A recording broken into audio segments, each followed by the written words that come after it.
कामधेनु की कहानी। ऐरावत हाथी के समान ही कामधेनु गाय की उत्पत्ति भी समुद्र मंथन से हुई। पौराणिक कथाओं के अनुसार समुद्र मंथन के समय देवों और असुरों को 14 रत्न, अप्सराएं, अमृत और विष की प्राप्ति हुई।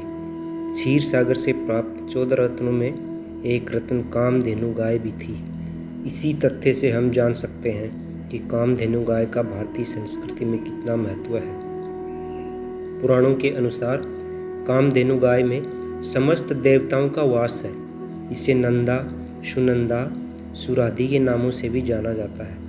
कामधेनु को सभी गायों की मूल माता माना गया है और इसके हर अंग में चमत्कारी शक्तियां हैं। कहते हैं कामधेनु गाय जिस भी व्यक्ति को प्राप्त हो जाए वो दुनिया की सभी संपदाओं का मालिक बन जाता है।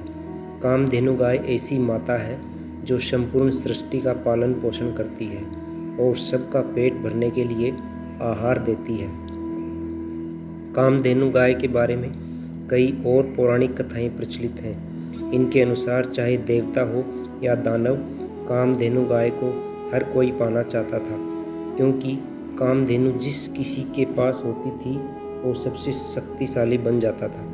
कहते हैं कामधेनु गाय सबसे पहले ऋषि वशिष्ठ के पास थी। उनसे इसको पाने के लिए कई लोगों ने युद्ध किया। एक बार विश्वामित्र भी इसके पाने के लिए वशिष्ठ के आश्रम में पहुंच गए, किंतु उन्हें वहां से हार कर वापस आना पड़ा। एक और कथा के अनुसार कामधेनु गाय ऋषि जमदग्नि के पास थी। ऋषि जमदग्नि परशुराम के पिता थे। ऋषि जमदग्नि को भगवान इंद्र ने कुछ समय के लिए कामधेनु गाय दी थी। एक समय राजा शस्त्रार्जुन जमदग्नि के आश्रम आए। आश्रम में ऋषि द्वारा राजा शस्त्रार्जुन का अच्छे से स्वागत संस्कार किया गया। शस्त्रार्जुन ने जब ये देखा कि आश्रम में कोई खास सुख सुविधा के न होते हुए भी उनका स्वागत इतनी भव्यता से किया गया है तो वो इतने बड़े हैरान हुए। तभी राजा की नज़र आश्रम में स्थित कामधेनु गाय पर पड़ी तो उन्हें तुरंत समझ आ गया कि ये सब इस चमत्कारी गाय के प्रभाव से ही संभव हो पाया है। तब उन्होंने ऋषि जमदग्नि से कामधेनु को उन्हें देने के लिए कहा और जब ऋषि ने मना किया तो उन्होंने इस गाय को पाने के लिए उनके आश्रम पर आक्रमण कर उसे ध्वस्त कर दिया।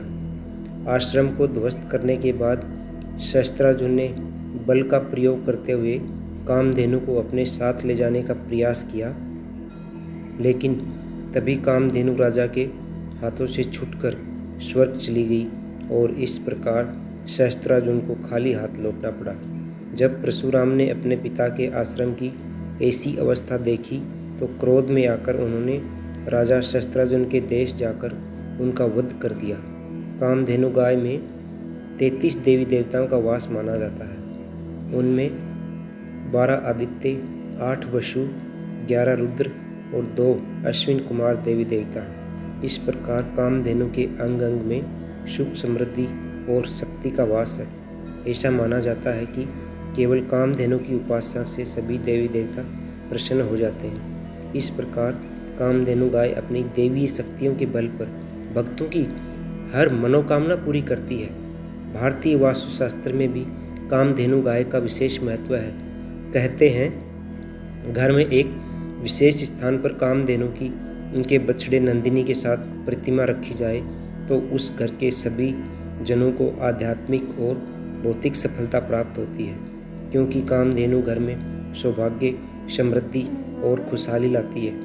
इसके अलावा काफ़ी लोग कामधेनु की प्रतिमा को अपने कार्यस्थल में भी स्थापित करते हैं। माना जाता है कामधेनु गाय कार्यस्थल में सफलता प्राप्त करने के लिए सबसे बड़ी मान्यताओं में माँ की उपाधि दी गई है। ऐसी भी मान्यता है कि 84 लाख योनियों में जन्म लेने के बाद हमारी आत्मा अंतिम योनि में गाय बनती है। गाय को मनुष्य का पालनहार माना गया है और इससे मिलने वाले दूध को अमृत के समान माना जाता है। भगवान कृष्ण से जुड़ी कथाओं में भी गाय अपना विशेष स्थान रखती है। कामधेनु गाय की तरह हिंदू धर्म में हमेशा से ही हर गाय को एक पवित्र पशु माना गया है। भारतीय संस्कृति में युगों से माना जाता रहा है कि जिस घर में गाय निवास करती है और जहाँ उनकी सेवा की जाती है वहाँ कोई भी समस्या अपने पाँव नहीं पसारती। आज भी भारत के सभी गांव कस्बों में जब किसी की रसोई में खाना बनता है तो हमेशा पहली रोटी गाय के लिए निकाली जाती है। गाय को न केवल एक जीव बल्कि हिंदी मान्यताओं में माँ की उपाधि दी गई है। दोस्तों, कहानी यहीं समाप्त होती है। धन्यवाद।